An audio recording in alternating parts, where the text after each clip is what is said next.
Have you ever been walking along a beach, maybe in Australia or really anywhere across the Indian and Pacific Oceans, and seen these beautiful, shimmering blue bubbles just lying there on the sand? They honestly look like these delicate little jewels from another world. But what exactly are we looking at? It's a super common sight, right? Especially after it's been a bit windy. We call them bluebottles. And, while they might just look like simple blobs, they are one of the most fascinating and, frankly, weirdest creatures on the entire planet. So, what is this thing? I bet I know what you're thinking. Most people would look at that and immediately go, oh, that's a jellyfish. And hey, that's a really good guess. But it's not quite right. The truth is actually way, way weirder. And, honestly, a lot cooler. So let's just bust that myth right from the get-go. A bluebottle is not a jellyfish. In fact, it's not even a single it. This is the wild part.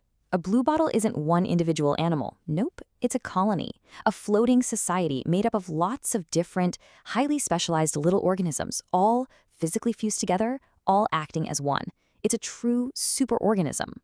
The proper scientific name for this kind of thing is a siphonophore.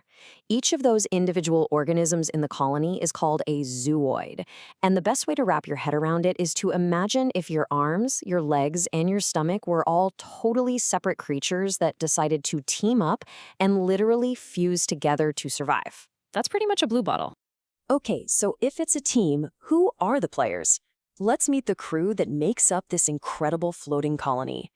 So every single bluebottle colony is made of 4 different types of these zooids.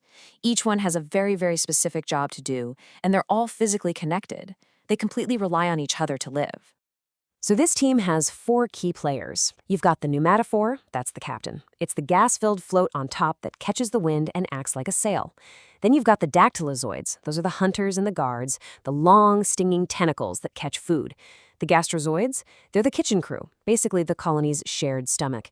And finally, you have the gonozoids, which are like the nursery, handling all the reproduction for the entire superorganism.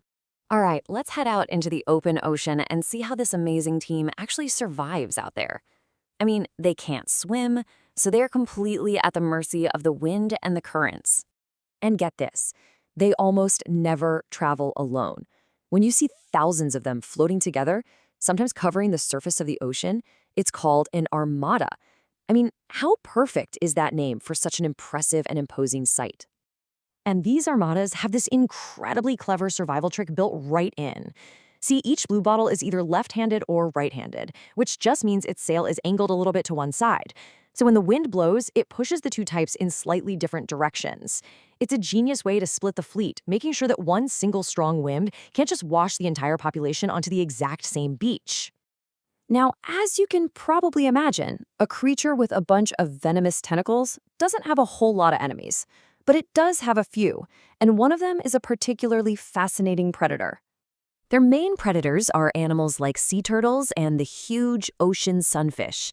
Their skin is just too thick for the stings to bother them.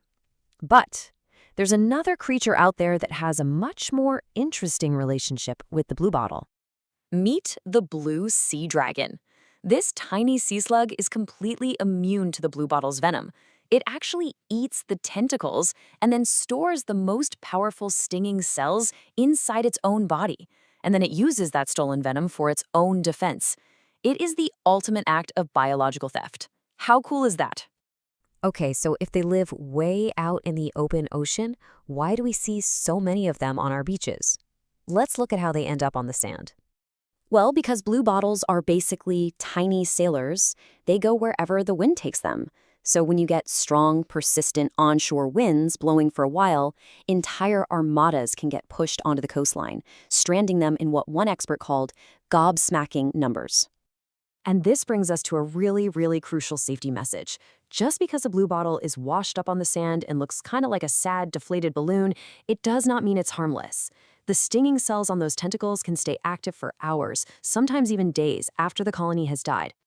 Which brings us to the most important advice for anyone who runs into a bluebottle.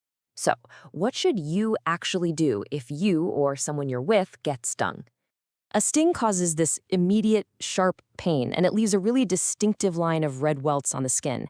And while the pain can be pretty intense, the good news is there's a clear and effective way to treat it.